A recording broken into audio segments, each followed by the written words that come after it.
కవి, గాయకురాలు, ప్రజాస్వామిక రచయిత్రుల వేదిక ఆవిర్భావ సభ్యురాలు అనిశెట్టి రజిత హనుమకొండలో కన్నుమూశారు. గుండెపోటుతో తుదశ్వాస విడిచారు. కాకతీయ యూనివర్సిటీ ఫస్ట్ గేట్ వద్ద ఆమె పార్థివ దేహానికి సాహితీకారులు, అభిమానులు ఘన నివాళి అర్పించారు. ఆమె అకాల మరణం పట్ల దిగ్భ్రాంతి వ్యక్తం చేశారు. మహిళా ఉద్యమాల్లో చురుకుగా పాల్గొన్న రజిత మరణం తమనెంతో బాధించిందన్నారు.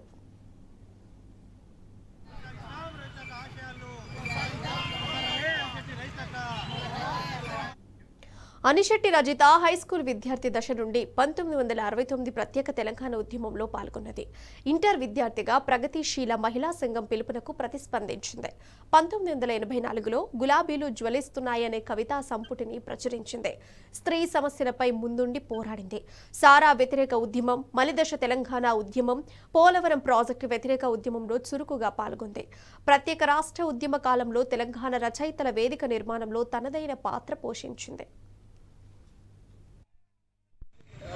సాహిత్యవేత్తగా, ప్రచురణకర్తగా, సామాజిక ఉద్యమకారిణిగా వివిధ సంఘాలలో అనేక రచయితల సంఘాలలో విజయ రచయితల సంఘం కావచ్చు, తెలంగాణ రచయితల సంఘం కావచ్చు, తర్వాత ఇవాళ చనిపోయే వరకు కూడా ప్రజాస్వామిక రచయిత్రుల వేదికకు జాతీయ కార్యదర్శిగా ఉండి అనేక సాహిత్య సేవలను అందించడంతో పాటు మేము గతంలో న్యాయ పోరాట కమిటీ ఏర్పాటు చేసి సబ్బుకొప్పు సందర్భంలో ఒకటి ఏర్పడి అనేక అంశాల మీద అర్ధరాత్రి వరకు కూడా తిరుగుతూ ఉండేవాళ్ళం. మూఢ విశ్వాసాలకు వ్యతిరేకంగా జరిగే కార్యక్రమాల్లో కూడా తను అన్ని రంగాల్లో కూడా ముందుకు చూసుకొని వచ్చేది.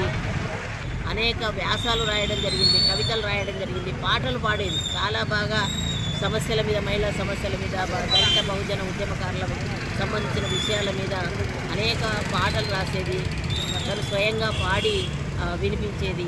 ఇట్లా ఏ విషయంలో చెప్పాలన్నా మాకు ఆనాడు కట్టనతో పాటు కలిసి పనిచేసినప్పుడు మమ్మల్ని ఇద్దరిని కూడా వాళ్ళ సొంత ఆడపడుచుల్లాగా వాళ్ళు చూసుకునేవాళ్ళు. ఎక్కడికి వెళ్ళినా మా ఇద్దరిని మీరు మంచిగా ఉండాలి, జాగ్రత్తగా ఉండాలని చెప్పి అడుగడుగునా మమ్మల్ని హెచ్చరిస్తూ ఉండేవారు. తన ఆరోగ్య విషయంలో కూడా చాలాసార్లు చెప్పినప్పటికీ తను అలోపతి మెడిసిన్ తనకు పడదనే భయంతో చాలా వరకు మెడిసిన్ నెగ్లెక్ట్ చేయడము, తర్వాత లో షుగర్ కావడం అప్పుడప్పుడు, దానివల్ల నిన్న చేత కాకపోవడంతో ఎవ్వరికి చెప్పక ఏం కాదు లేదో రెస్ట్ తీసుకుంటే సరిపోతుందని చెప్పేసి ఉండడం వల్ల తనను మనం దక్కించుకోలేకపోయినాం.